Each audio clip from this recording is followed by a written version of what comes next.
Heard. Hey, Miami sports fans.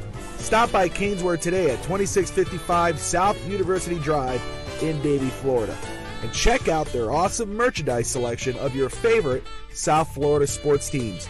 From the Miami Dolphins, Hurricanes, Heat, Marlins, Florida Panthers, and Inter Miami, they've got it all. Celebrate your favorite team and show off your fandom with their beautiful team starter jackets, killer-looking helmets, team jerseys, cool shirts, and more. And if you're out of town or out of state, no worries. Go to caneswear.com and find everything they have on their site. Select what you want and they will ship your gear to you. Anything over $99 is shipped for free. Don't wait. Stop at Caneswear today.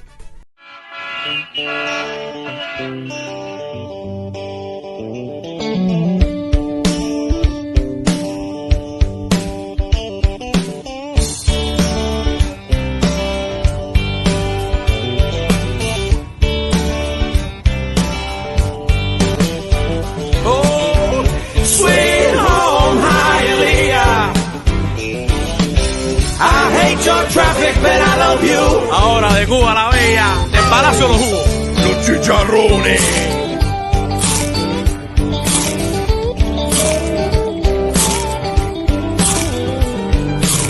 Los vecinos aquí se enteran de todo. Mi vecina es la CDR en Cuba. Y en verdad no hay nothing that you can do. Chacleteras sin llames con corbata. Aquí yo vendo hot dog, pero en Cuba yo era médico. Les saco el dedo y digo Q. Sweet home Hialeah. Solo 30 minutos de Le Fallo. Oh, sweet home Hialeah. I hate your traffic, but I love you.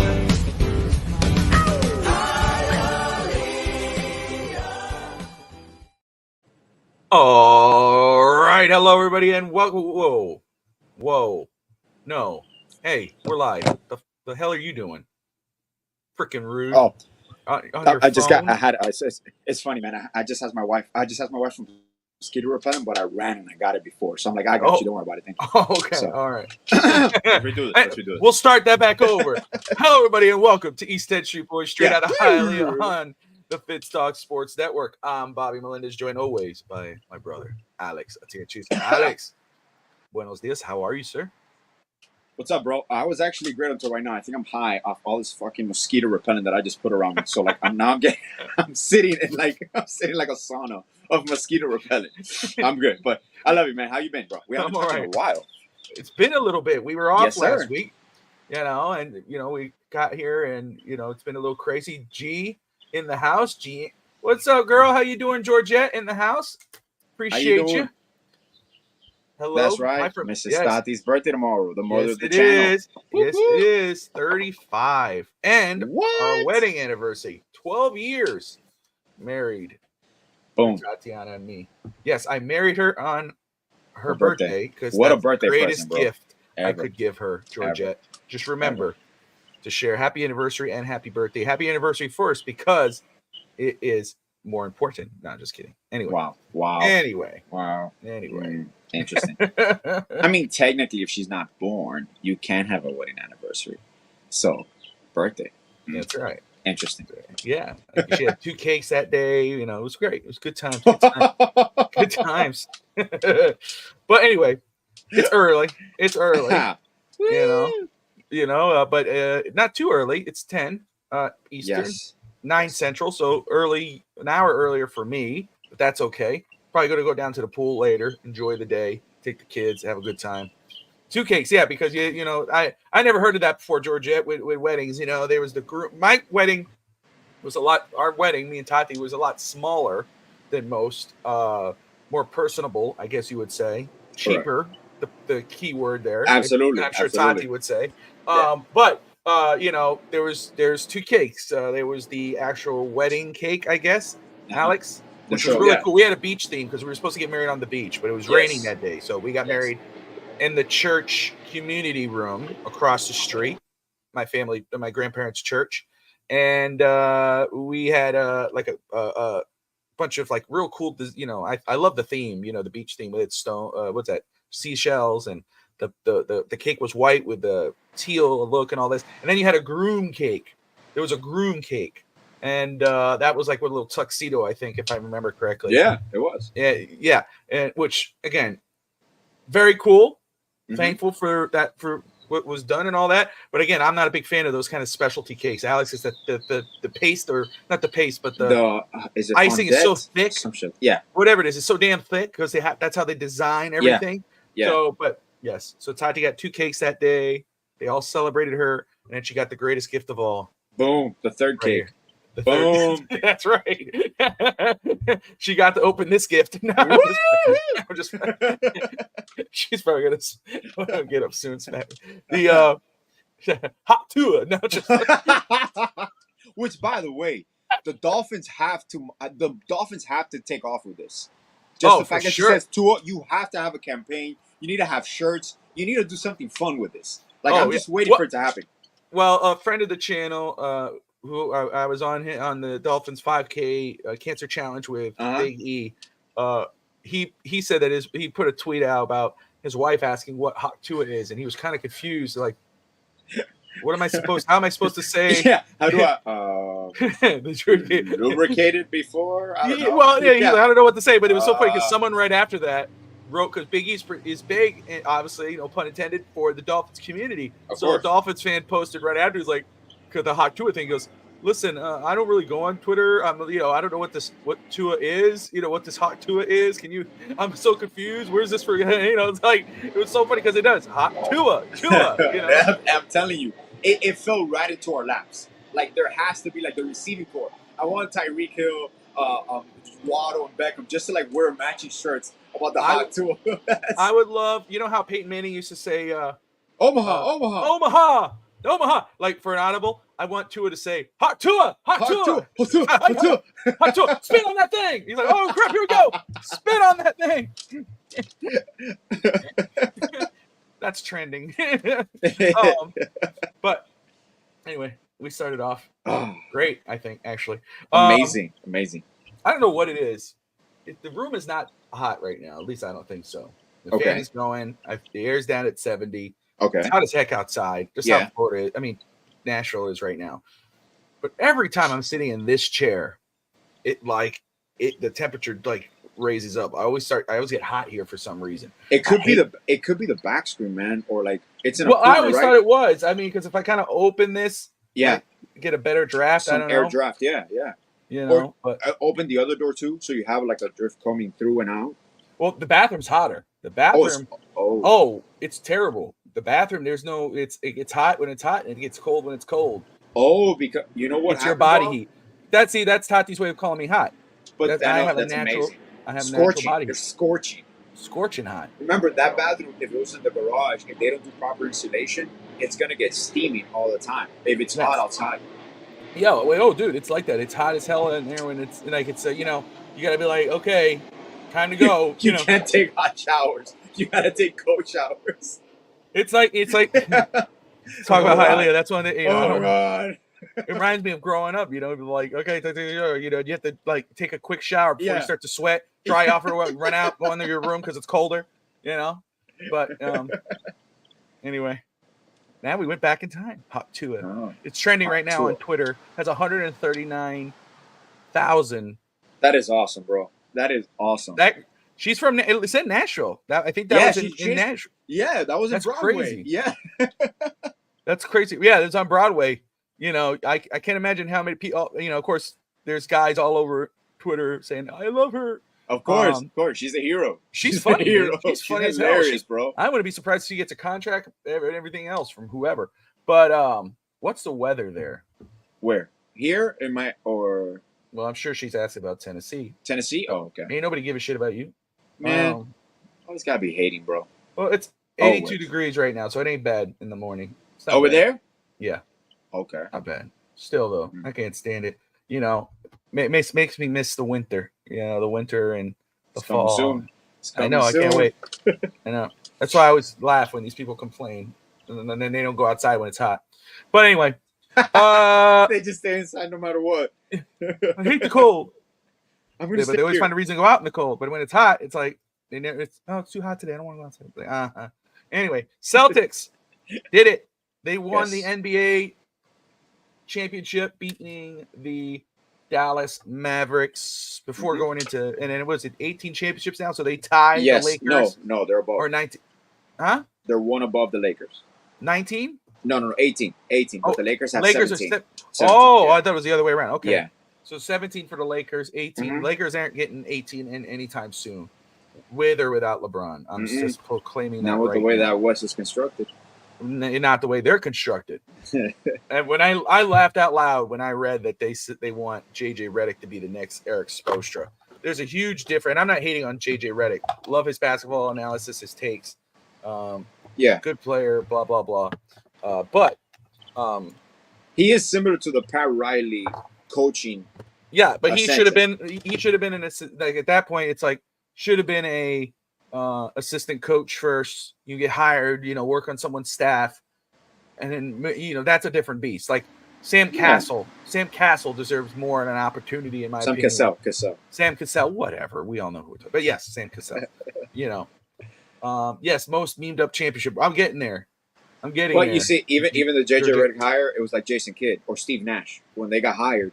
They were never assistant coaches. They were just hired based on who they were, their name. And JJ Redick, to me, he is a great basketball mind.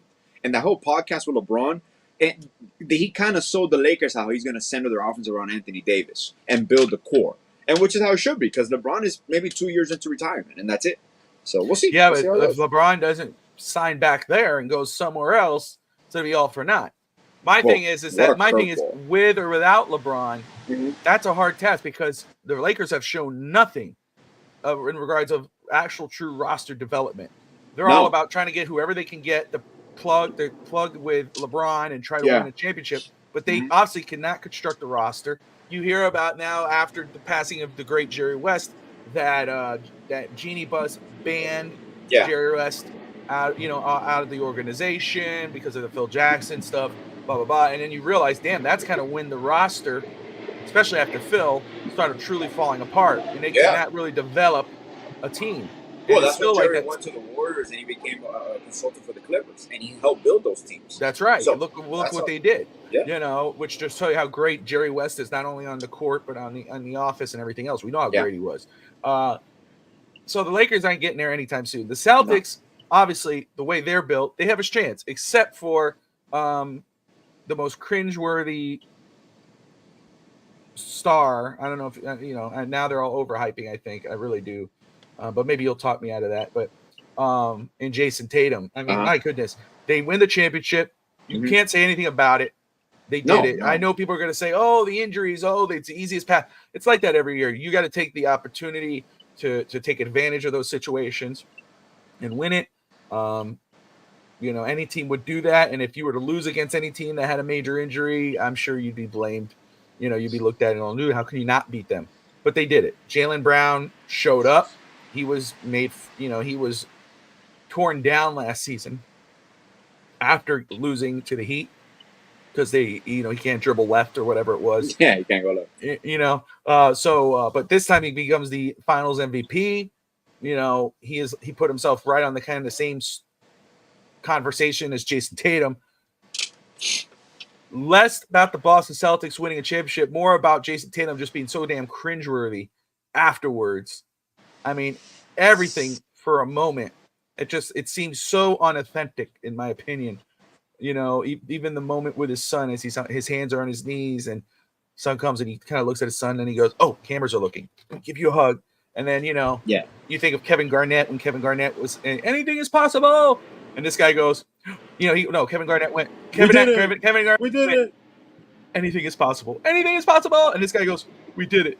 We did it. The same type of way. And then the pictures, same thing. He looks at the camera and goes, like, okay, dude. Yeah. Like, exactly. Georgette's on the money. So fake. So unauthentic. And what is he guys? Alex was the Kanye thing. He goes, Well, no, it was Stephen. Yeah, Stephen Curry and the Kanye is like, what are they going to say now? What are they going to say now? Yeah, that's Steph Curry, but he said that's Kanye West was like, oh, they asked how would I be if I lost? Oh yeah. I guess don't know. I guess we'll never know. No. Yeah. Like, okay, bro. What's up, Cap? Good morning, sir. It's Thank you for just- tuning in. It's so orchestrated. Like, don't get me wrong. I know, for example, you know what it was. Jimmy Butler's a troll. He does it for attention on the internet, but he's more natural. You get me? Like, all these things are orchestrated, like medias and to get likes and all that. But Jimmy's a natural when it comes to that. He's naturally funny and he's naturally an attention seeker. But with Tatum, it just looks so forced, bro. Every time they do something, and especially, don't get me wrong. I got to give my kudos to them. They won the championship. Yes. Did they have an easier path than most? Yeah, and you can make the argument that it came down to matchups. Like Denver Nuggets would have given the Celtics a hell of a series. That would have gone 7. They probably would have beat the Celtics. But you can never go into those hypotheticals. So you give them their credit, enjoy it, but don't talk too much shit. Don't talk too much shit. Don't start talking about every trip to Miami is easy, because first of all, it's a lie. You're being fake again. Yeah, because exactly. It wasn't easy. Like, it's like he waited. See, this is the thing about Jimmy. Exactly. Jimmy is orchestrated. Jimmy, it seems He'll tell you natural. why It's he's just who down. he is. It's his character. Yeah. It is what it is. And now he did say, like, oh, if I was there, we would have won. It's like, Yeah, Pat Riley's exactly. like, hey, dude, shut the hell up. You weren't Shut here. the fuck up. Yeah. But, Jimmy doesn't seem forced, where it seemed like to me Tatum was like, I'm going to, as soon as he won, he was like, oh, I'm going to let this all out. Now I got my chip. Remember he texted Kobe, texted Kobe Oh after my Kobe God, died. bro. That was to me. We got this, bro. And he shared it on social media. It's like, why do you have to do that? Like, all you're doing is for attention. That's one of my biggest pet peeves. I hate that, bro. I hate that. It's so, and anybody, it's like one of my biggest pet peeves. It's kind of like attention seeking. It's like somebody posts a picture. Someone's in the hospital. And you put their. It's like make a like it takes away from the whole unanimous donation type of thing. It's like those people are like, they donate something, but put my name on the center on the no, man, just donate the money. That's the cause. That's in your heart. But you need to put my name on it and this and that. I need recognition for my donation. Like, no, you don't need recognition. Library. Yeah. Like, okay, I wonder who gave the money for this one. It's different if you name it in the honor of like a dead relative, like your great grandfather's or like a family name. That's different. But man, some of these people, and it just looks so. It's funny, no one calls them out on it. Like, like legit people next to him, because even his teammates have to look at him like, come on, Tate. Like, I have not seen any of his teammates around him when he's doing all this. Yeah, I don't see any of them around him. And then he goes, they're always easy going to my, traveling to my. Now, I mean, he could have said, oh no, I meant traveling. I meant flying to my. Now, is that what you're trying to say?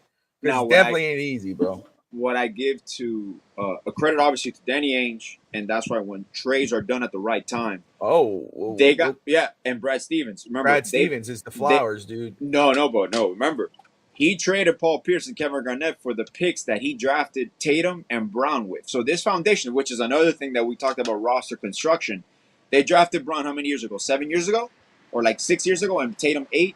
Like, look how long it took to get the roster correct to become a championship organization. And then to top it off with Stevens acquiring Holiday and Porzingis. But that's why I give the flowers to Stevens over Ainge, because again, it took, you couldn't figure it out, and you had great rosters with those guys before Stevens. Now, Kemba Stevens Walker, comes Kyrie in, Irving, I get that. And it didn't work. You left. It's been a couple years. Brad Stevens goes. That's the one thing I can't say I hate on the Celtics. Brad Stevens did one hell of a job this great executive, bro. It's great. It's amazing how what he did. Obviously, he was a really good coach, but he left the bench at the right time. Bob. Yeah, you saw that? He's young, dude. He didn't wait. I like that. But he for him to for what he was able to do to put in the right, the right pieces in order to make a championship team. You could sit there and go, damn, all right. I got a statue coming, because that's all they need. And I can't stay away from Joe Mazzulla. He's grown. A lot of people criticized Joe last year because he was a rookie head coach. Yeah. He made mistakes, but the way he's developed and has been himself, that's part of the coaching. Like, he's comfortable now in his own skin, and he has his own style. So it's amazing to me to see. He is a great mind. He's a great basketball mind. And now you kind of see the unorthodox way of training situations. One of the things that he does is training them in chaotic situations, because a lot of coaches just perfect a drill and they have to do the drill until it's perfect. But in the game, it's never going to be perfect. So he's big on training in imperfections in chaotic situations. And it shows. They kept their cool. They never wandered, and props to them. You got to give it to him. Even as a Heat fan, you got to give it to him because even Spo said it, and like he felt the Celtics were the best team in the NBA all year, and they were. So you got to give, as part of a competitor, you can't be in denial. Celtics were a much better team this year, and they were well constructed, and then we go from there, and people will continue to go, and now they have the target on their back. Now they got to defend that title. So that's a different spectrum now.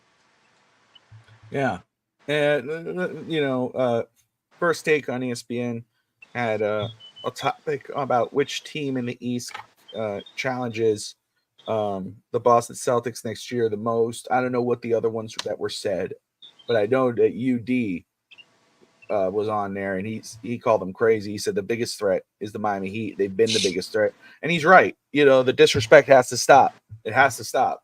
Every year it's the Miami Heat. It's been the Miami Heat, minus this year probably, and and it seems like every time ESPN loves to forget. ESPN has just dropped the ball everywhere. I just don't give a shit anymore. It's tough to watch. Now, Stephen A. Smith, his contract is up. They're negotiating. Did you hear those numbers? Yeah, which to me is ridiculous, honestly. I understand who Stephen A. Smith is, and he is worth that. It's true. But Dan Le Batard made a great point. Stephen A. Smith can make even more money if he goes independent or if he goes with another organization. Yeah. Of course he's their pony. Like he's their selling point. And they could hire a lot. They've let go of a lot of great anchors, analysts, and they're going to have to overpay for Stephen A. Smith because if not, people are not taking ESPN seriously anymore. The last person that you respect on ESPN to me, basketball wise, is Scott Van Pelt and Tim Legler. Because even the like sometimes of Doris Burke, like she's amazing. But it wasn't the same. Like when they let go of Jeff Van Gundy, that to me was Jeff Van Gundy was a great analyst. They let go of Mark Jackson as well. So there's just I don't know, man. I don't know if it becomes to a money issue or a power issue, because it's also how you treat your employees. Like he was an analyst for over 15 years, and now I'm just wondering if when NBC gets their new Jeff Van Gundy got hired now by the Clippers. He's going to be their top assistant to Ty Lue, and now Jeff Van Gundy. Really? I didn't know that. Yeah. I didn't see that. He was hired. Part of the Celtics' success, Jeff Van Gundy was an advisor to Brad Stevens, a consultant. He was in the Celtics front office, and now he got hired by the Celtics, by the Clippers to be their top assistant. So you have talent across the board. I'm wondering now when NBC gets the rights for basketball broadcasting again, they could hire a hell of an analysis team, even with Wade, Stamp, and Gundy. There's a lot of options there. So, and whichever coach gets fired next. So that's always a whichever one gets fired. Yeah. Which honestly, I thought Doc Rivers was never going to return to the sidelines. He was a great broadcaster too, and even JJ Redick. JJ Redick, even if he didn't go to coaching, he would have had a great analyst career because he's that good. He's that knowledgeable. So, well, you should get into coaching. I mean, I just think. I mean, and probably I think the Pistons would have been a better job than the Lakers. You would have way more gets time. A Piston job you have. Well, and you know what I always refer to that about? Or the Cavs. The Cavs would have been a smart. Yes. I mean, and that would have been more intentional because if you have a thing with LeBron, you go to the Cavs, you go, hey, LeBron. Finish your story here, bro. That comes down to the franchise. What are they willing to do? And obviously, it's the Lakers are always going to get one or two free agents. Now, what they got to do is develop talent, draft right. Look how many draft picks they waste. People don't think about this. The last good draft they had was, I believe, in the Kupchak era when he Magic Johnson and all that. Yeah. Because Rob Pelinka did draft Lonzo Ball and all that, but they already had drafted Brandon Ingram, Julius Randle from before, D'Angelo Russell. They had some solid drafts. But that's the thing. You see their draft, but what did they do with those guys? Oh, they traded for Anthony Davis. That's the thing. You know what I'm saying? It's like, and you can argue a team right now with LeBron, Brandon Ingram, Josh Hart, Lonzo Ball, if healthy, Kyle Kuzma, they could be competing in the West right now. That's why sometimes, you won a championship, but sometimes these franchises, just because, the desperation, I need to win now, I need to go all in. Like, you miss out on, now the NBA is changing. Now they're going to focus on developing talent. If you notice the importance they're giving out to the draft, the undrafted free agents, the development stats. Why? Because of the money constraints. You can't be a franchise anymore that spends $400 million over the tax because you can't afford that, realistically. It's not productive for you. So you're even going to see the Warriors. They're probably going to let Klay Thompson walk. They're not going to go that much. asshole. I'm having a show. You just look over the concrete You're wall. gonna Do you probably see Klay mind, Thompson walk. Alex? Yeah. Do you mind, bro? I'm talking here. Do you mind? Oh, look at that. That's so cool. Look. That's I awesome. got green on here, I guess. See? Better. Oh, yeah, it's the ink. There you go. It's the green on me. Well, yeah, man. Like to me, the cool thing about the NBA and that we talk so much about parity now is that teams that are going to be ahead now were the teams that were building, like small market teams, realistically. And then you have like the Thunder, where they make a trade for Caruso. That was kind of their missing piece this year. They didn't have that much that wing defense. Now you solve that. So teams are going to evolve. They're going to develop, and they're going to follow the building blocks, kind of like what the Celtics did. Now, the Celtics are going to have to overpay for Derek Wright. So this is their team. This is a Celtics team for years to come. If they want to keep this intact, it's going to get really expensive because now Tatum is going to get a max extension. Obviously, Horford's numbers are going to come off the books. Numbers come off like in a year or two if I think his contract is up. But now you already signed Holiday to an extension. Now you got to give White an extension. You got Porzingis extension. So it gets pricey, man. But the key is what you fit in and how you develop talent. And that's where the whole NBA is going. That's the importance of talent development and scouting went from to small market teams to now an all NBA thing. You need to maximize your draft picks, your undrafted free agents, your development staff. That's why a lot of these coaching changes happen, and you see the staff that they're bringing because they need to develop talent. And it's the way of the business now. What's up, Dolphin Gang Entertainment? Everyone who's watching right now, Georgette, Hammer Time, Real Talk Wrestling, who I assume is Josh I believe in Kimmel. Bobby Finn's talk. Josh Kimmel in the house. I'll be on with him later on this afternoon. 6 o'clock Eastern time. We'll be No Holds Barred Wrestling Podcast. We're going to be just recapping episode 3 of Who Killed the WCW wrestling series for Vice. I want to start watching it. I'm going to start watching that series. You are going to love that series. Because first off, it's going to bring you back, you know, nostalgia, but also the behind the scenes about, you know, the different okay, let's not worry about that. Of course, something pops up, messes me up here. But brings you back, kind of tells you the behind the scene politics and storylines, and you know, you start to it's really going like who killed WCW? Was it the Hulk Hogan? Why was it? Yeah. What was it? The Hulk Hogan Creative Control? Yeah. Eric Bischoff spending all the money? Was it because you know the guys, the inmates running the asylum, or was it the Turner execs who really didn't want wrestling, or was it Vince Russo? You know, if it was a Turner executive, that what a miss. Dude, it was. What a miss. Yeah, to me, it is. It was. Yeah. You know, they from the beginning they did not want WCW to succeed, and it's crazy that it was their hottest product, but there were people in there going, we want them. They wanted real. You know, I don't know. It was stupid, but The Rock is in there. He's talking about from the WWF side. You know, how he said maybe we were watching it on the backstage TV, and you know, so it's on YouTube. Just type it in there. Give you something to watch on the trip this week. Next week. I will. And WCW was so cool, bro. They were so cool compared to WWF because you felt like it was a backyard wrestling, but cool. It was real. It was real. Remember, because WWF at that time was cartoony. You know, you had the rooster, you had the different gimmicks or whatever. Where WCW, especially after Kevin Nash and Scott Hall got there with the NWO and of course Hulk Hogan, it was real. You didn't know, like, wait a second, what are these guys doing here? They just threw freaking Rey Mysterio on a truck. Exactly. Rey Mysterio Jr., they threw heads first. You know, they called the cops. People called the cops because they thought that was real backstage, and that's what they did. Kevin Nash, you know, I love listening to those guys because, you know, it's like you kind of think about it when they say it, you go, damn, that's true. But when he said he hates backstage fights in wrestling, you know, he hates it. He always thinks it looks bad because you hear the guy go, Yeah, you know, like, you don't do that. You don't do that in a real fight. So, but when they did that backstage segment in WCW, you don't see that. Exactly. You know, there was a legitimate, you know, they come backstage and all of a sudden everybody's already beat it up. And it's just cool, it gives the illusion of what happened. Yeah. So 6 o'clock tonight, episode 3, the Vince Russo New Blood episode with Josh Kimmel and myself. This is our 3rd episode of that series. And next week being the final one, which is when WWF bought WCW. So tune on in.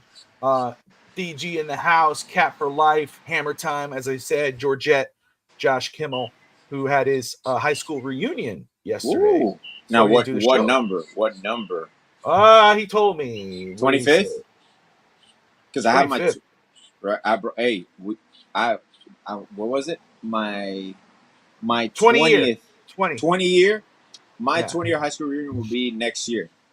God dang, Alex. I'm telling you, bro. I'm telling you, man. It's the years are creeping up on us, bro.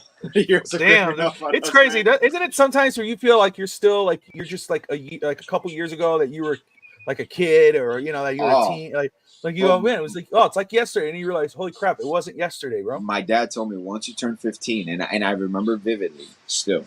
He's like, once you turn 15, your life is gonna go like this. And I'm like, and I never paid too much attention to it because it started like 16, 17. But now I sit back and I'm like, holy shit, he was right, bro. It just goes. He's like, that's why enjoy every moment, good or bad. Live every moment, good or bad, because it will go like this. And you're like, damn. And now you start. It's funny. We're still not there yet. No. And we don't know what life can bring. But now you kind of start like counting instead of, oh, look, I'm going to be such and such. It's like, damn, how many good years do I have left to do this that I can walk this? And then you start thinking, I'm like, holy shit, I'm almost 40. It's like, oh, I feel good though. I feel great. And I'm like, huh, interesting. And then I guess as long as you still feel like exactly that kid in you or whatever, that you're good. You know what it hits me? You know what it hits me, bro? When I play with the team, like obviously I've started working out a lot and I feel great. I was able to play a 40-minute pickup game 3 days ago without stopping for the first time in like 5 years. And I'm like, holy shit, I can breathe again. I feel comfortable. I can jump. But then the day after, you still feel it in your knees, in your hips. And I'm like, that's where the age comes in. And then I get you. These athletes invest millions of dollars in their bodies yearly. But what LeBron does on a nightly basis at 39, 40 years old, your body doesn't heal the same way it does when you're 20, 22, 23. So my props to these athletes. I know they're billionaires, millionaires, but it takes a massive toll on your body. And that's why you see some of them walking around at 40 or 50 and they can barely move, like a Dirk Nowitzki. It hurts me to see Dirk Nowitzki walk when I see him walking in the stands and all that. But he can barely walk, man. So it's insane. It's insane some of what these athletes push themselves to. And that's what we appreciate them. Absolutely. Well, talking about NBA, and we're going to continue here. The NBA draft is later this week, Wednesday night. Correct. 8 p.m. Eastern time. We thought it was Thursday round one. It's actually Wednesday night. You will be on the road. You will be at that time. Will you be already in Pittsburgh at that point? No, I should be in Philadelphia at that point. Philly, okay. Yeah. Pennsylvania. Let's just say Pennsylvania. One of you. Yeah. All right, so you'll be doing it live from the hotel. Correct. You're doing your dadly stuff. You college tours for your daughter. Another aging thing. Yeah. You're almost there, by the way. You're almost there. I know. For you, it's easier because your colleges are like 2 hours away, 3 hours away. We ain't doing all this extra travel. Yeah. No, but the NBA draft, Miami Heat had the 15th pick. Yes.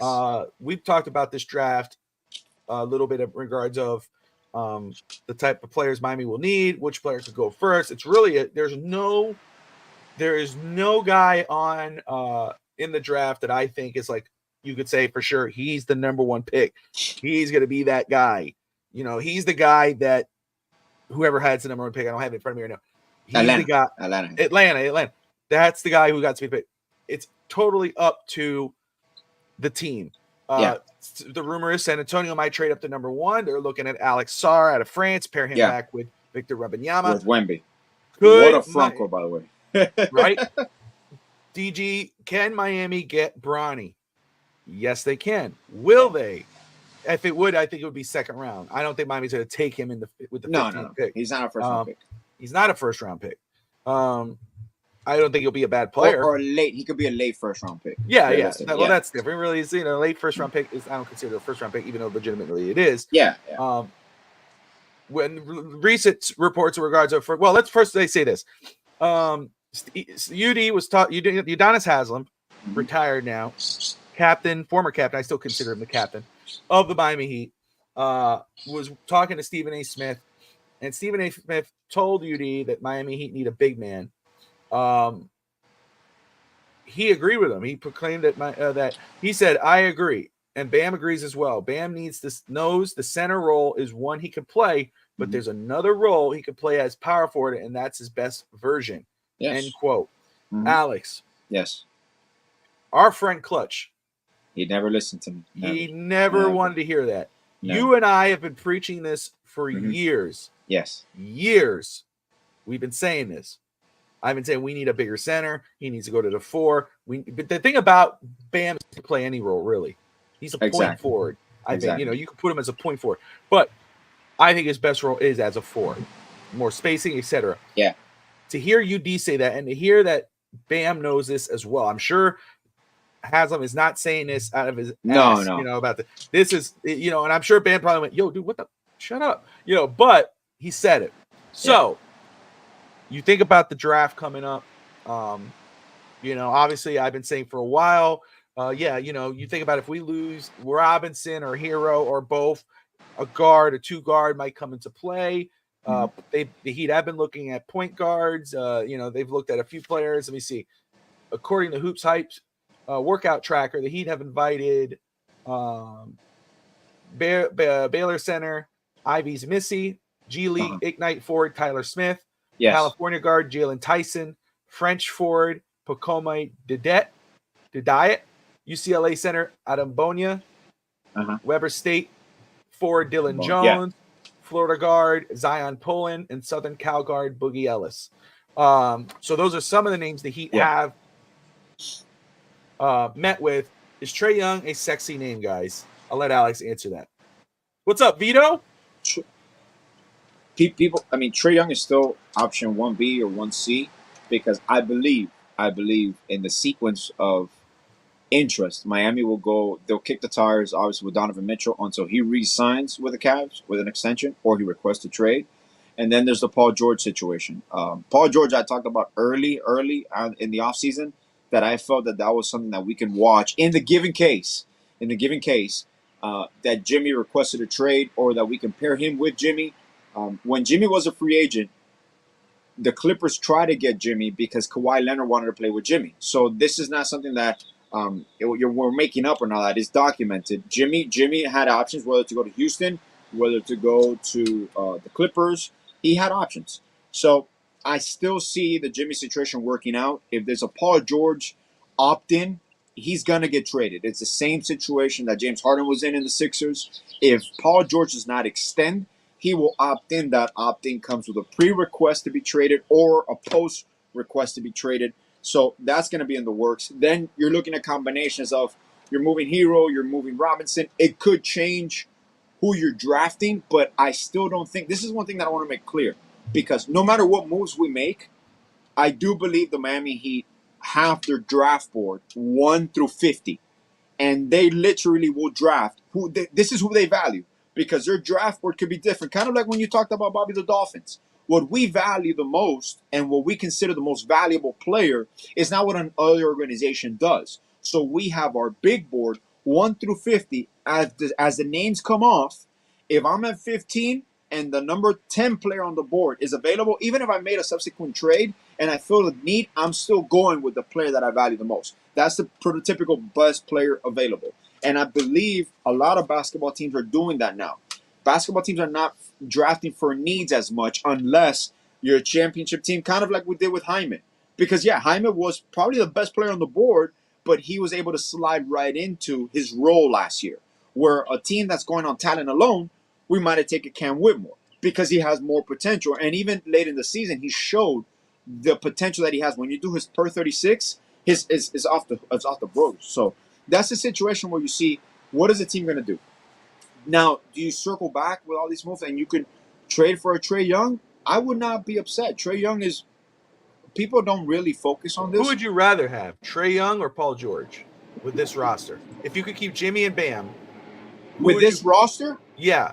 I will go for Paul George because he's going to be my natural scorer. He can rebound. He's more versatile. He's 6'9", 6'10". He can play a little bit better defense than Trae.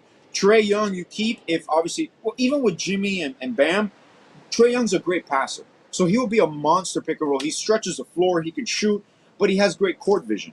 But between those two, I still will go with Paul because the time frame also for Paul George. Paul George is going to be a quicker time frame because Paul George is going to probably play 3 more years, 4 more years.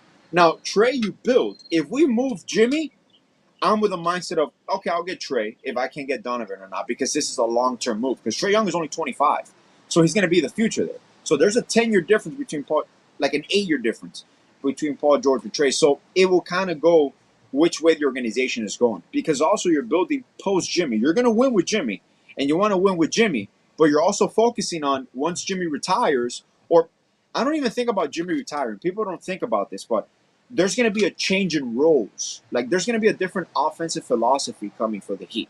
And people are talking about changing names. I'm like, you got to start thinking about changing styles to certain styles. They're not going to change who they are in their core, but they're going to add more wrinkles. They're going to play, like I said, like we've talked about. Bam doesn't have to be your prototypical power forward where he's, mid-range and only. No, Bam is a hybrid. And your center, a bigger center, kind of like what Jovic was playing next to Bam at times, even though he was a stretch four, doesn't have to be your prototypical old school center where he's in the paint like an Edie. It could work. Don't get me wrong. It could work with Edie. His footwork is much better. But I can envision Bam playing next to a hybrid center too, like a Hollins, like a Kel'el Ware, like Bona. So it all really comes down to, if the Heat go guard or wing in the first round, they're going to go athletic hybrid big man in the second round. Where to me, my favorite big man in this round, that's why I sent you, Bob, the story, is Andrew Bona from UCLA. I think he's a versatile, he looks to me like Bam. Like when I see him, I believe he has the same Bam comparisons. But it all comes down to style of play, the way you're going to build your team, your core around your guys.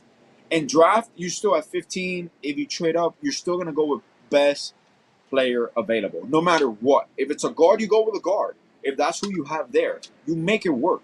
And then obviously, will there be moves with Terry Rozier, with Tyler Hero, with Robinson? Yeah, you might see. Honestly, out of one thing that I'm not saying I know for sure, but what I feel, I don't think Atlanta's going to pick number 1 overall. I really think they like the Connecticut center, Klingen. I really think they're going to find a way to secure him top 3 or top 4, because Reed Shepherd probably goes to the Rockets, unless, because the Rockets have size. So I think Reed Shepherd is safe going to. I want to see, honestly, if Topic falls. If Nikola Topic falls to 15 somehow, some way, there might be a situation where we draft him, or Devin Carter, or honestly, the one you mentioned from Ignite. That's another sexy prospect. Tyler Smith. Tyler Smith is 6'10", lefty. He kind of reminds me of like R.J. Barrett, but a little bit more athletic. But he has that skill set. He can shoot. He can score on all three levels. So and he's a decent defender too. So there's many options, bro. But I'll say I'm gonna butcher his name, but I think it's go ahead. D. But another one to look at, another Serbia guy, another Nikolai, is Nikolai Jurisic from Basket, Serbia, 6'7", 209. Is he projected second round, or projected first round? He's a 24th overall in the Ringers. Oh, so like a late first round pick. I got you. So I'm gonna watch some of this. I have his name down on my list, but I was looking up some of him yesterday and the day before that, this week. And were you able to look up the one I told you, Carrington? Carrington? No, I haven't. Bob, look him up. I'm not saying you'll be there. I'm not saying he's gonna be there, but I have a feeling. What's his name? Say it again. Carlton Carrington. He plays for Pittsburgh. Okay. To me, he's one of the smoothest players in this draft. The game comes easy to me. He still needs to work defensively, some lateral quickness, but if you just see him shooting and the way he plays offensively, and he's 6'5", 6'6", with like a 6'9" wingspan, so he's like a big point guard. He reminds me of SGA a little bit. I really like Kevin O'Connor's big board that they have here on the Ringer. NBA Draft, the Ringer. Again, Nikolai Jurisic, who I'm going to watch more of, averages about 15 points a game, 30 and a half from 3 points, 3 rebounds, 3.4 assists, 6'7", 209 from Serbia. Shades of a less athletic Anthony Edwards, I think, probably draws the eye. Oh, yes. I saw his interview. So I'm going to watch some of him. He's legit, Bob. He's legit. Watch him. So this is what I'm going to say. My preference, right? Mm-hmm. I think you and I are on the same page. I think a wing or a guard, right? Yeah. But I think it's more, I would go big in the first if they're there. Yeah. But I think that's what either you got to go big and a wing or a guard first or second round or reverse it. I don't care. But as long as you go that route, you got to get a legitimate big guy to go back there. Zach Edey obviously is the favorite. You and I have been talking about him for a while. Yeah. Now, I told you this yesterday. You were a little surprised, but I saw a recent report that 2 teams within the top 10 have made a promise to him that they're going to take him. So he's canceled all workouts. Mm-hmm. He got a green room invite, so he'll be in New York for the draft. And of course, then you go, okay, well, that's it for Miami. They're in 15. They're not going top 10.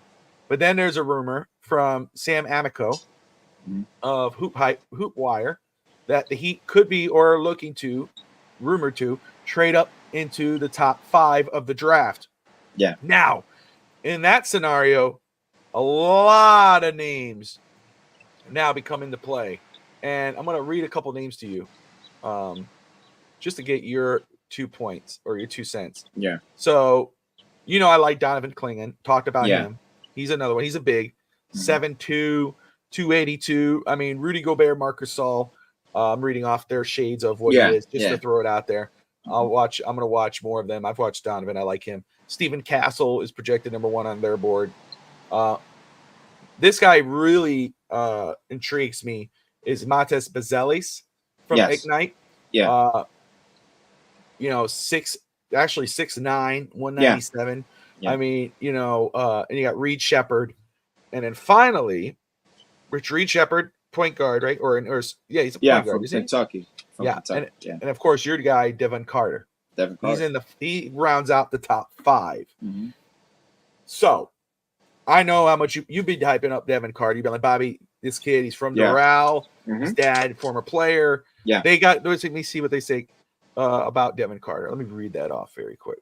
I love their stuff. They do a great job. I always love when I read Hustle. They have these little tags on them. These are my favorite tag, and this goes for Heat players, is when they say, well, hustle, but got that dog in him. Yep.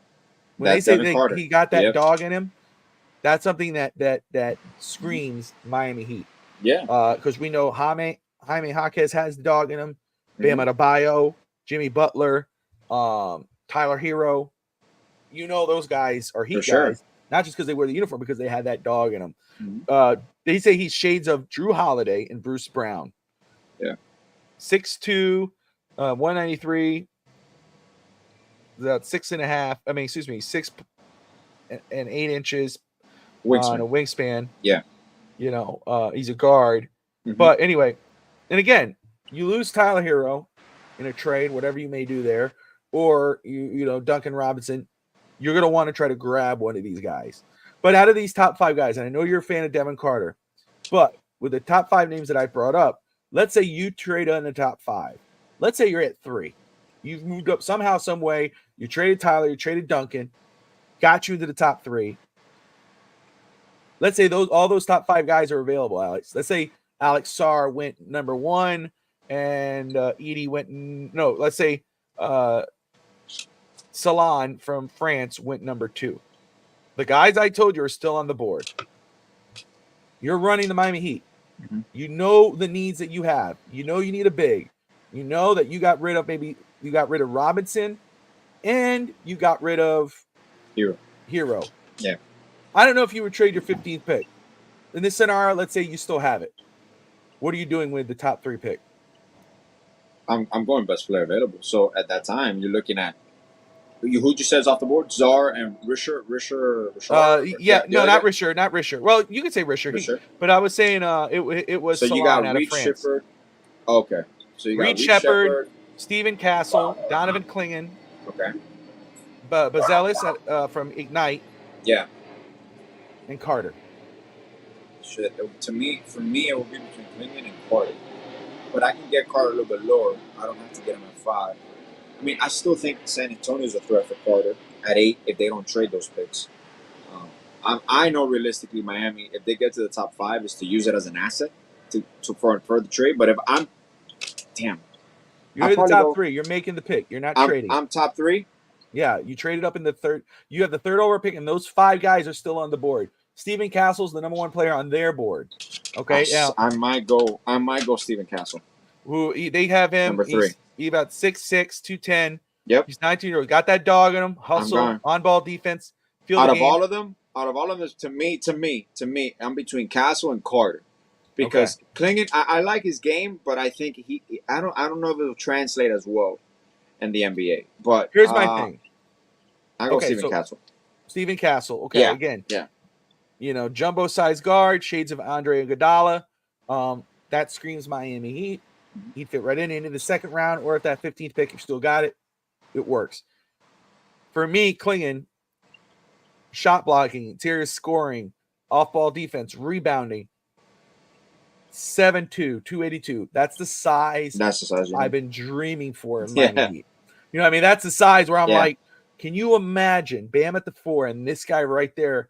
I mean, we got to face Joker next week or next game. All right, well, now it's up to Klingon to make the stop. Hey, and realistically, you're looking. We might not trade to 5, but if a player drops that they really want, to me, there's a realistic possibility where you trade the 15th and Tyler Hero for pick number 8, like with San Antonio. You could do that if that's who you want to. Well, if that's the route you want to go with. And there's other guys available too. I mean, let's say if you go to 8, you got and this is their board there, but I got them on my list here, and they're not ranked or anything. These are guys that I'm watching. Before the draft is on Wednesday. But that Zachary Rosa-Shear from France. 6'9", 195, catch and shoot threat, position versatility. You put him at the forward. You could probably put him at center. Another guy I'm very intrigued with out of Tennessee is Dalton Nick. 3-point shooter. I think he screams. You lose Duncan Robinson. You replace him with that guy, and you're fine.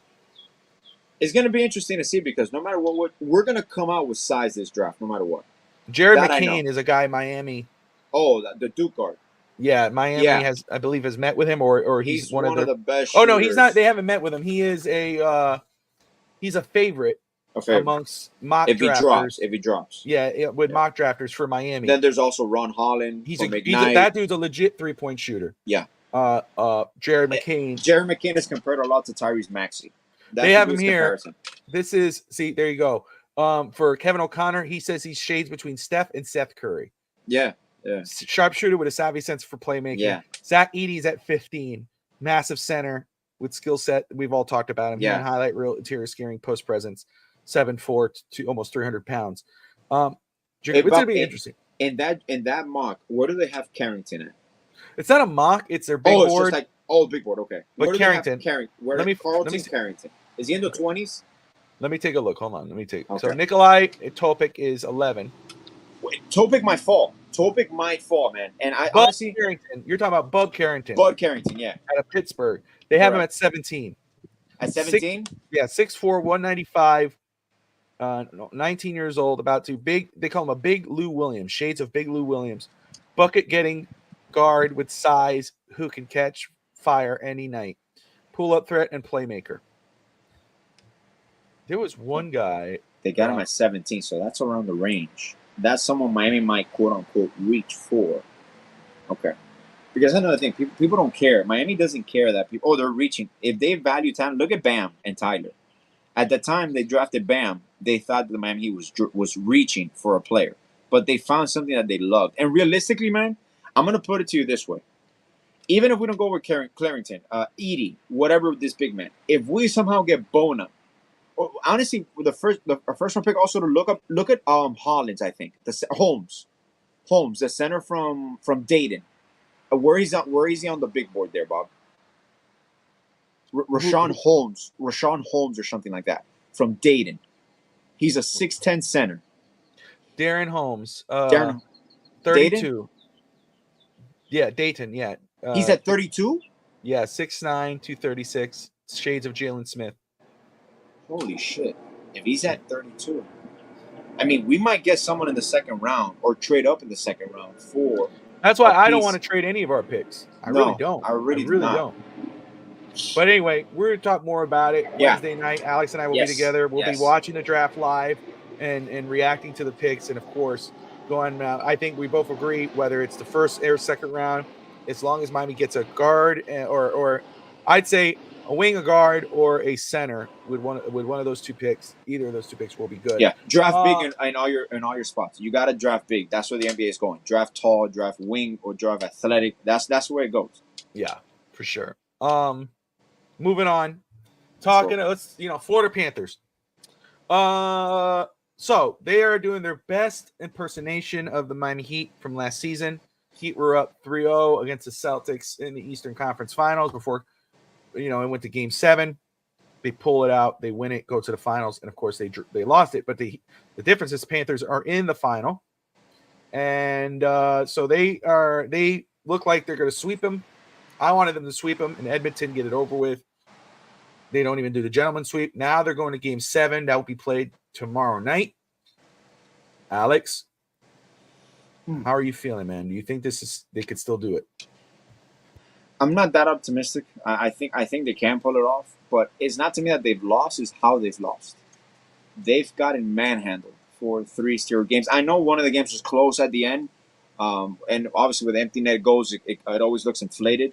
But the way they lost Game 4, to me, it showed a tired team, an exhausted team, and obviously doing some injuries. What didn't help us, for example, I know last game that whole offsides call, that was bullshit. That whole, and I know the coach Paul Maurice was insane livid because it does change your game. It's very different going down 2-1 into the third period, which we outscore opponents in the third period during the whole playoffs by like 20 goals. We play more aggressive as of late. We like to come back. Well, the cardiac cats, that's what they called us a few years back.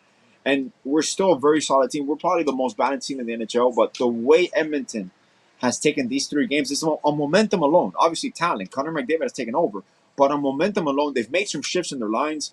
But I'm very discouraged in how we've lost these games. Now, I believe if we don't come out Game 7 and we're on top, either 2-0 in the first, we're going to lose this game.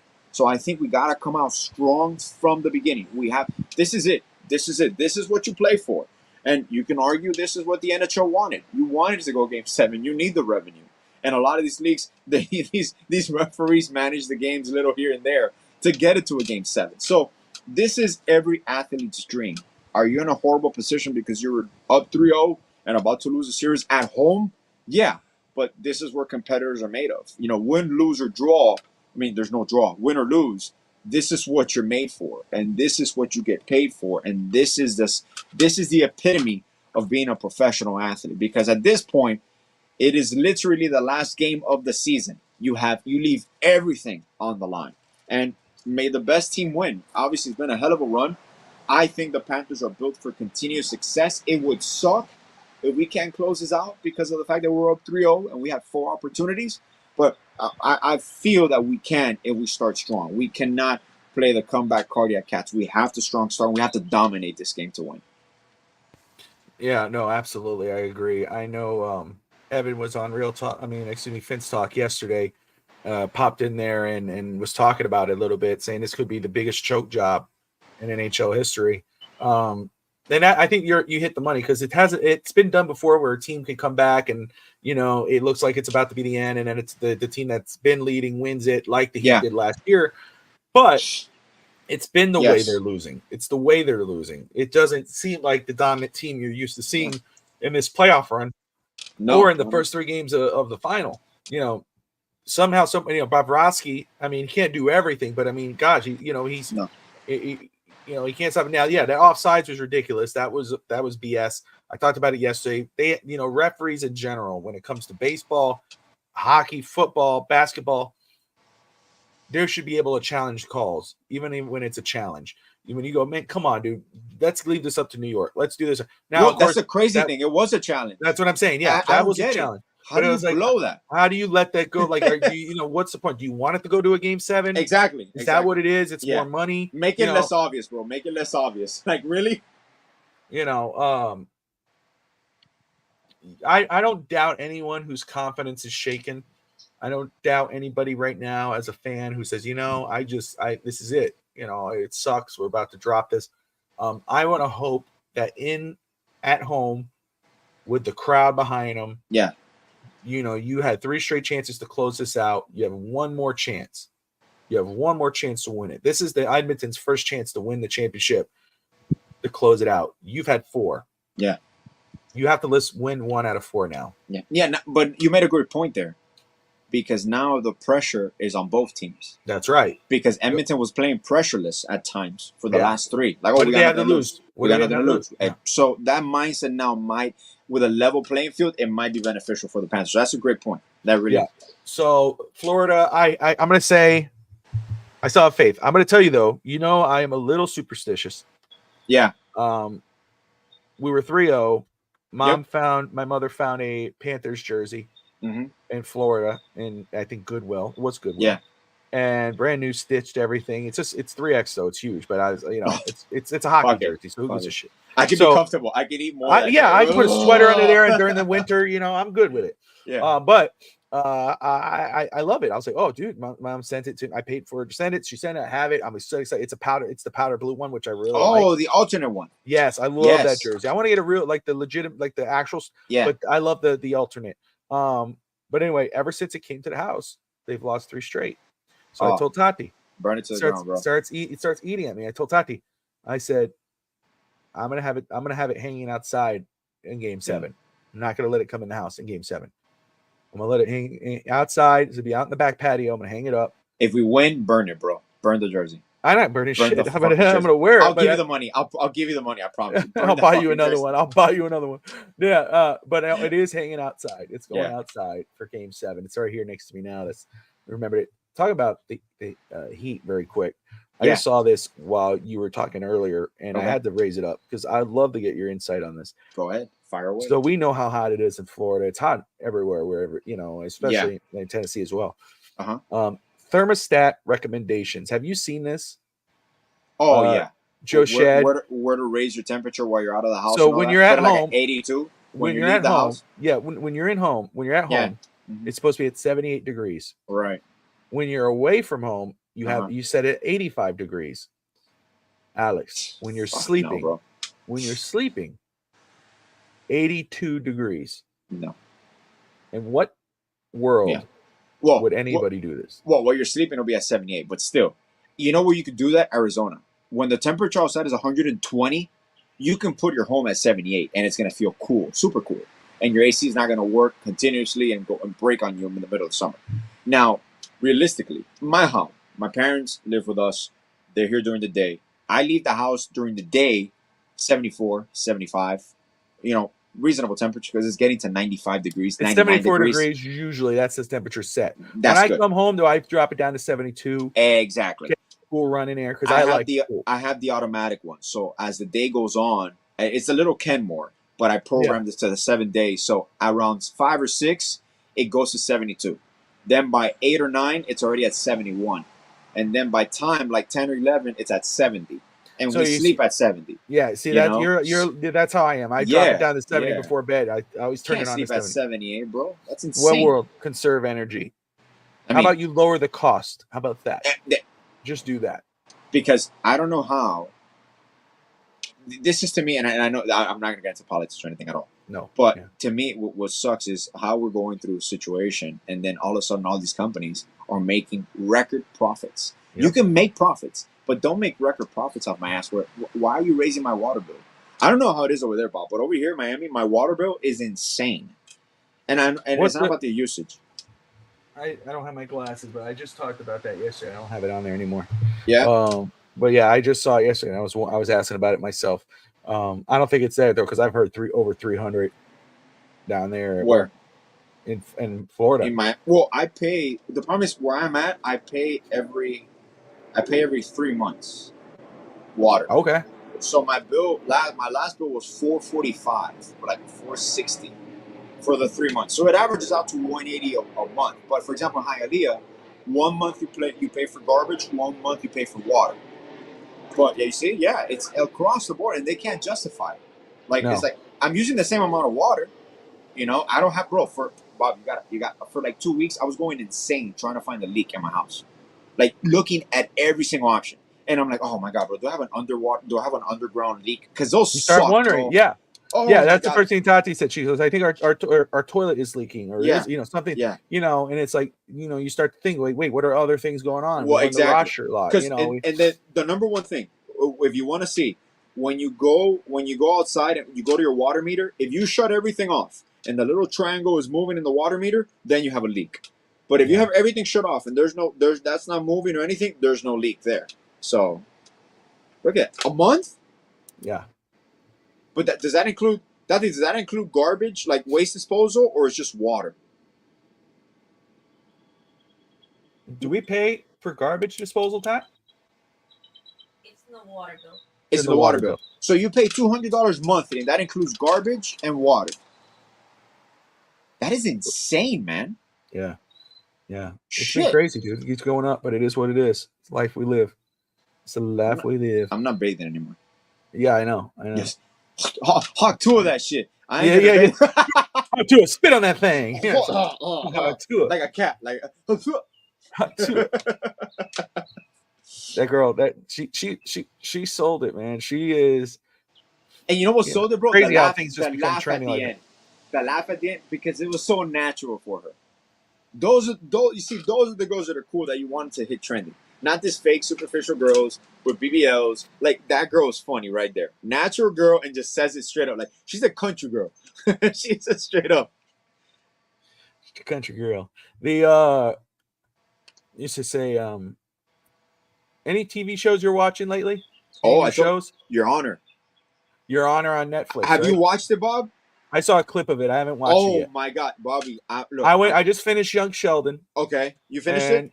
Yeah, and I'm watching. Okay. Now I'm into. I'm finishing in the new season of The Boys. It's recent, and I'm watching Gen V. I don't know if have you ever seen The Boys? No, I haven't seen it. I want to. I told Jamila yesterday. Don't watch that with your son. Don't watch it with your son. No. But not at all. I started. But you're gonna love that. You will love that show. Okay. You're gonna love that show. And Tati, please, whenever you guys are done, whenever you have a chance, I guarantee you, when you start watching Your Honor, you're not gonna be able to watch only one episode. You're gonna go 2 or 3 episodes in. The day I started watching it. Oh, okay. That's how we are. Bob, the series and season 2, the turn. I'm telling you, it's one of the best written shows to me that I've seen. And I mean, Bryan Cranston also sells anything. He's a great actor. Bryan Cranston is amazing in everything he does. To think that he started as Malcolm's dad, Malcolm in the Middle. I mean, he did things before, but that's what we know him for. Yeah. But this show is legitimate. It goes in depth into the psychology, into the karma, into coincidence. It's insane. And I'm telling you, you're gonna love this. You're gonna love this show. Because it's it's a topic that we've always talked about what's doing the right thing and what is the right thing if it involves family. So it's nerve-wracking, because when I look at that show, I go automatically, I put myself in that situation. What would I do? And to me, that's what makes a great show. If I can place myself in the situation and feel what he's feeling, I'm like, holy shit, this is well written. And greatly acted as well. But I highly recommend it to whoever hasn't seen it. It's amazing. Yeah, I just saw a clip yesterday. He was questioning a cop on the stand. Even though he was the judge, I saw that scene pop up. So I have it on there. I have it on my Netflix. But no, The Boys, you're gonna love that show. I don't know how much you know about it. Not much. Just what you've told me that what you recommended. So when I was gonna be done with this one, I want to start watching that. Thing about that, it's they're like the Justice League, right? But it's like their own entertainment business. You know what I mean? There's the soups.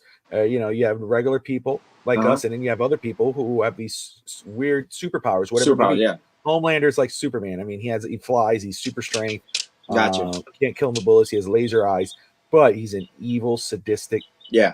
Everybody loves him.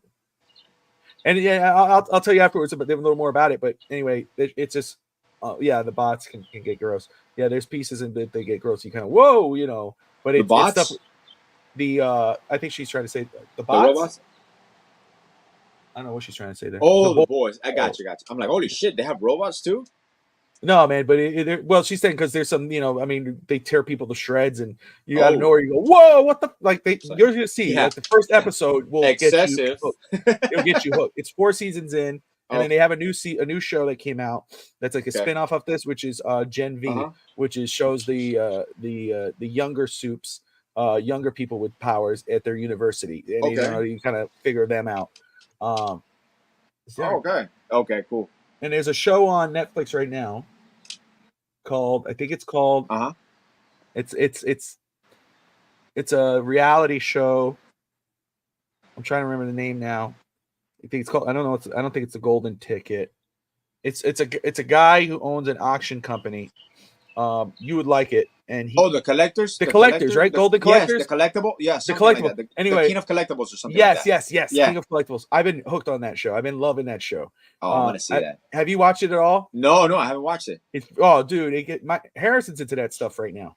Yeah. Harrison. So what they do is, what these guys do, of course, like they're selling a Jackie Robinson jersey, and they go, so let's say you own this Jackie Robinson jersey, and you call them, and they come to your place, and it's they say, hey man, we want to sell this for you, and you're like, instead of you going off and selling it on your own, like an auction house. Yes. We want to sell this for you. Okay. And the guy goes to, like, the guy tells him, the guy who's going to sell it owns it, and says, yeah, but I want $10 million at least for this. And they go, well, yeah, I think this. They go 8.5. I've seen clips of it. Yeah. They go, I think 8 million should be the thing. And he goes, the top. No, it's 10 million or nothing. And they go, all right. Now and then they didn't get it. They were at 7.5, and the guy even told them, dude, we'll cut our commission half if you take the 7.5 million. Yeah, because we know it want 10, and it ended up selling it. But they go to Puerto Rico. They got a Jordan jersey, and then they got these other things where it's these giant boxes, like $13,000 boxes of cards, Alex. Holy that shit. And they're Panini, and they're these expensive things. Wow. And but they, for sure you're gonna get these. These are not like your random cards where you're like, oh, this is $0. No, you're gonna get your return. You got Giannis Antetokounmpo, then you got a Drew Holiday signed. Oh, and then you got a Moses Malone, a Larry Bird, and then you hit a Michael Jordan rookie card, and you're, oh my God, $1 million! Like they were going crazy for the LeBron triple logo man. Wow. Which is, yes. That all the I saw this one. The computer one. I did see that clip. That's insane. Yes, he has the very first. He has a whole room of Apple computers, and he had the very first ever Apple computer. And he, I just love how they go in there, and the guy goes like, so one of these guys, three guys, pulled the NBA LeBron James triple logo man, which is a logo, the NBA logo of LeBron's Cavs jersey, Heat jersey, and Lakers. Okay. It was, they showed Drake trying to find it with an episode. He was with the owner going through all these big boxes that cost $15,000 each. They got good cards because you make up that money. You spend $50,000, you end up with a $50,000 card. You're done.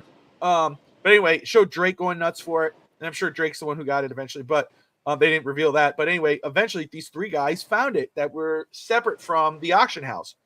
So right away they call these three guys. They go nuts. The guy was wearing I think a Jimmy Butler Heat jersey when he pulled it, and the guys are all dressed up. They're like wearing these suits, and then, the camera. The guy goes, the owner says, "Hey, look, I want you. First off, congratulations. I want to fly you guys out of here.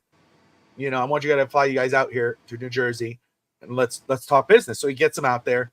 These guys come out, they're wearing suits. They got the Ric Flair glasses, and they're walking all hot. They got the card in a suitcase. They're walking. Yeah. And you can tell how cocky they are and everything. So they sit down and the guy goes, man, first off, congratulations. Can I see it? They go, oh yeah. So he looks at it, he goes, wow. And he's it's in his hard plastic case. And he goes, all right, well, look. And he starts pitching them. He says, let us take this for you. I think this card is the Holy Grail. Tati said it yesterday. He uses the Holy Grail word a lot. Yeah. But but he goes, it could be the Holy Grail, which it is amongst collectors. It's LeBron James, of course. So he goes, I think we get a lot of money for this card. The guy goes, well, that sounds all good for you, but we all have a personal connection. All of a sudden, they have a personal connection to the card. Of course, and he just got it. Yeah. And then all of a sudden they go, yeah, but we're also talking to other houses, other auction houses. Like, no, you're not. But I mean, maybe you are. But again, it's like that's the mega house. You're not going anywhere.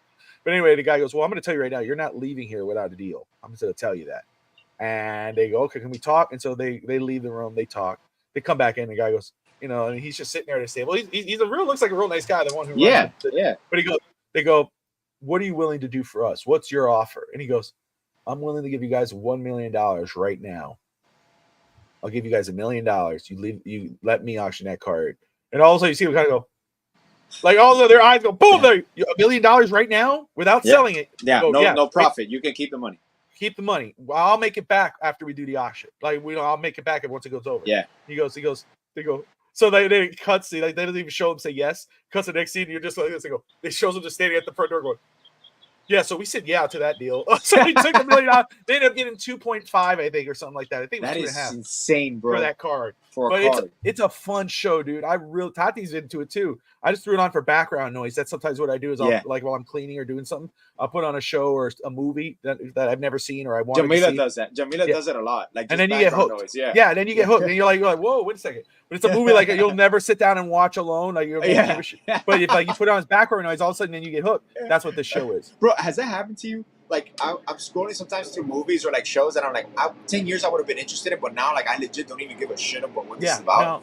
And I feel like I'm like, no, whatever. There's shows that I find myself talking myself out of. Yeah. You know, that I like that maybe I was into back in the day. And like it happens like, well, Tati be like, oh, look, the new season of this has come out. Let's watch it. And I'm like, I don't know. Like, I'm like signing, she goes, and then she'll start watching without me, and then maybe that's when I'll sit down. And then you get Game of Thrones is there's the other one I'm watching now, season 2 of House of Dragon. I'm never gonna be able to get into that. Realistically. House of Dragon. The last episode was booked. Yeah, dude. That show is crazy.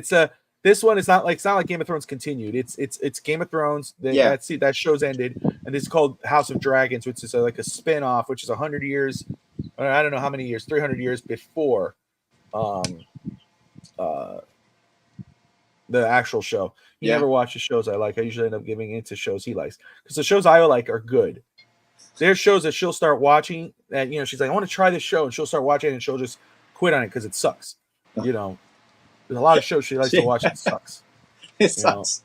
Renee Zellweger, there was another one she was trying to watch and it was terrible acting. And it's like Renee Zellweger, one of the greats, and it was horrible acting.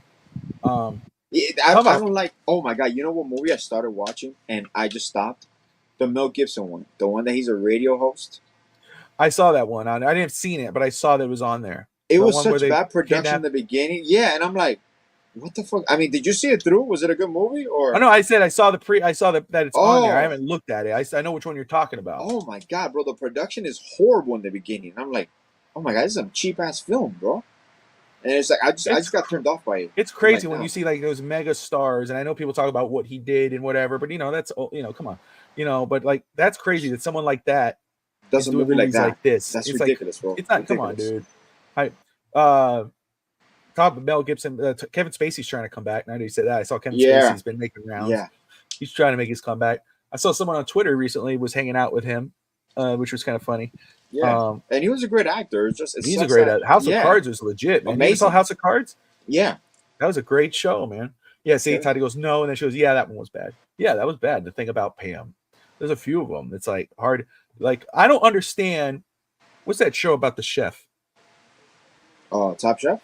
No, it's a guy from Shameless. No.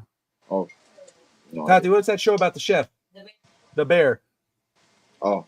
They have it ranked as a comedy, but it's not a comedy. Every time I watch the show, it looks dramatic.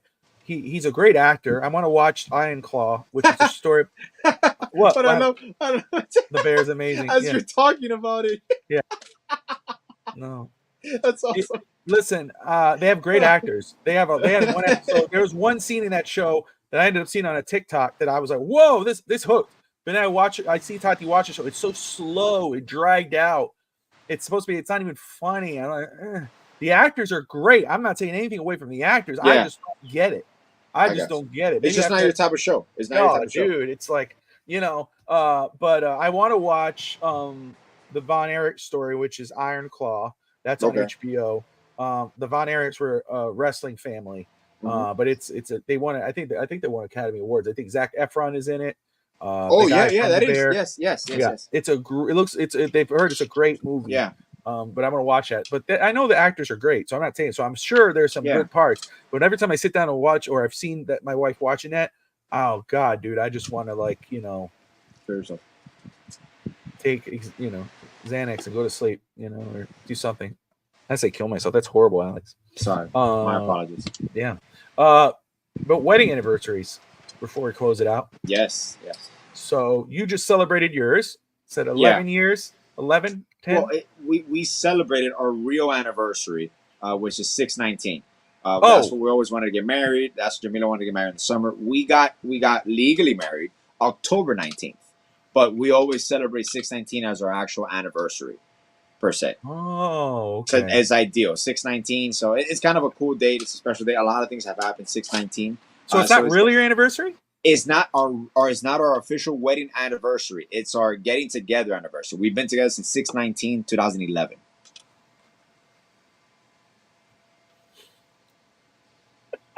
I value it more than the other one. You guys, are you one of those couples like celebrate the first date? Celebrate the first time you share a toothbrush? Yeah, absolutely. Yeah. That was 6/22. Then first time we ate the same egg, scrambled egg was 6/24. First time you ate? Yeah, first time. Oh, that was great. What was the first? We celebrate the Hawk Tua anniversary. The Hawk Tua for sure. That was 6/19 to 6:20 in the morning. yeah. It was a random day, 3 a.m. in the morning. We'll go, whoa, Hawk Tua, spit on that thing. I don't remember. Give or take, give or take. No, but it's ideally we always wanted to get married in June. But the problem is because she wanted to have like a small wedding like by a lake and all that. But I'm like 6/19 June, it's gonna be like a swamp. I told her, I'm like, we can't do that. That's gonna be mosquito infested. That's gonna be crazy amounts of mosquito repellent that we have to use to actually do that wedding. So we got married October 19th. It was a beautiful backyard wedding. Like I said, it was very similar. Well, it was way smaller. It was just family. It was just direct family. We maybe had like 15 people at her parents' backyard when we got married. Oh, okay, all right. All I remember is my first kiss with Bobby, but we cannot remember the exact date. Oh, yeah. Good time.